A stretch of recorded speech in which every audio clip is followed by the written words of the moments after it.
An explosive week on so many fronts. The gas explosion in downtown Joburg, forcing the presidency to finally admit that Putin would not be coming to South Africa, and the shocking and emotional revelations from the new Senzo Meyiwa case. Hello, I'm Jane Dutton with a look at the week's news. This is Eyewitness News.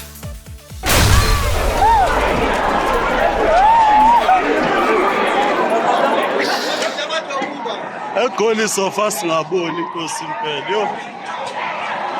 devastating gas explosion ripped through the heart of the Joburg CBD on Wednesday. So strong, it upturned cars and flung people into the air. The affected area looked like an earthquake had struck. Last night there was a press briefing, and what came out of that press briefing was that this could be one of three reasons as to why this gas explosion occurred, or what the cause of it could be, and everything links back to gas, either methane gas that's emitted from a sewage pipe, or it could be natural gas that emitted from a gas pipe. Now we know that Igoli Gas is a company which has about 1,200 kilometers of gas pipeline that are predominantly based in and around the CBD in Johannesburg, and a network that runs throughout the CBD itself.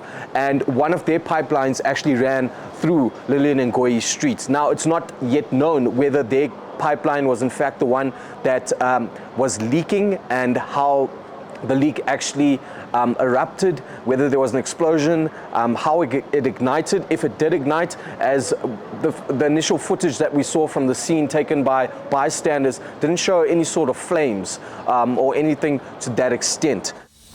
The Senzo Meyiwa case, which finally got underway, faced another setback.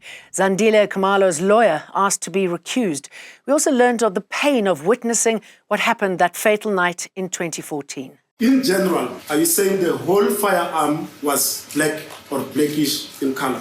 So, if you are pointed with a firearm, are you now going to stand and study what kind of a firearm it is? We are going to have a problem if you answer my questions with a question, because I don't answer to you. But how do you expect me to answer your question if it is not clear? And Khumalo identifies Bongani Ntanza as one of the intruders before breaking down in court. I kept on touching him on his face and saying, Senzo, remain with us or stay with us. We are about to arrive at the hospital. Khumalo also faced a tough grilling during her cross-examination. But finally, you are unable to see any person who had a firearm, or one of the intruders who had a firearm on that day. For now, I only have suspicions. I do not want to point out the poor person based on suspicions. The crisis diverted, saved from a diplomatic and legal nightmare. Vladimir Putin will not be coming to South Africa. The DA's court action forced the president's hand in the Russia-BRICS debacle. The presidency says Russia will be represented by the country's foreign minister, Sergei Lavrov. Lavrov attended the BRICS foreign ministers' meeting in Cape Town last month. President Ramaphosa has, in recent months and weeks, held a number of consultations on the hosting of the summit. The president's most recent consultation in this regard took place yesterday at the BRICS Political Party Dialogue in Gauteng. The presidency adds that the summit will be attended by other BRICS leaders from Brazil, India and China. The man dubbed the station Strangler has been released from prison, and some Parow residents are not happy that he is living amongst them. The former Mitchell's Plain teacher, Afzal Simons, has been released into the care of his cousin in Parow. Simons was accused of being a serial killer after the bodies of 22 boys were found in shallow graves in Cape Town between 1986 and 1994. But he was only convicted for the murder of Elroy van Rooyen. I think the big thing for me is that my kids might not know what this guy done or whatever, but I know, and how it affected me. They don't know what it felt like. The problem is, he's coming out now. Imagine, all it takes is one more incident, just one more incident. This community of Parow will be in uproar. Here's TK's Sport with a look at games played in the FIFA World Cup in New Zealand.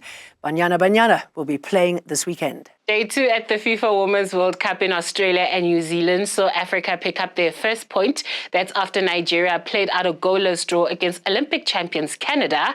Nigeria's goalkeeper saved a penalty from Christine Sinclair as she denied the Canadian striker a chance to become the first ever player to score at 6 FIFA World Cups. This weekend, there'll be 2 African nations in action. Firstly, with Zambia on Saturday as they take on Japan. This is the first time Zambia have actually qualified for a FIFA Women's World Cup. But they've been dealt another blow with news that Grace Chanda has been ruled out of the tournament due to illness. She joins goalkeeper Hazel Nali in missing the entire tournament. Then, of course, for South Africans, Sunday, 7 o'clock in the morning, that's when we'll be waking up to watch our Banyana taking on Sweden. The African champions go into that encounter looking to win their first ever match at a FIFA Women's World Cup. Tolagele Mganga, Eyewitness News Sport. Another attack on Africa's gay community. Namibia is following in Uganda's footsteps. Members of Parliament in Windhoek have now approved a bill to ban same-sex marriage, with no opposition to its passing this week. This legislation also makes celebrating, witnessing or promoting same-sex wedlock a criminal offence with up to 6 years in prison, as well as fines of up to 100,000 rand.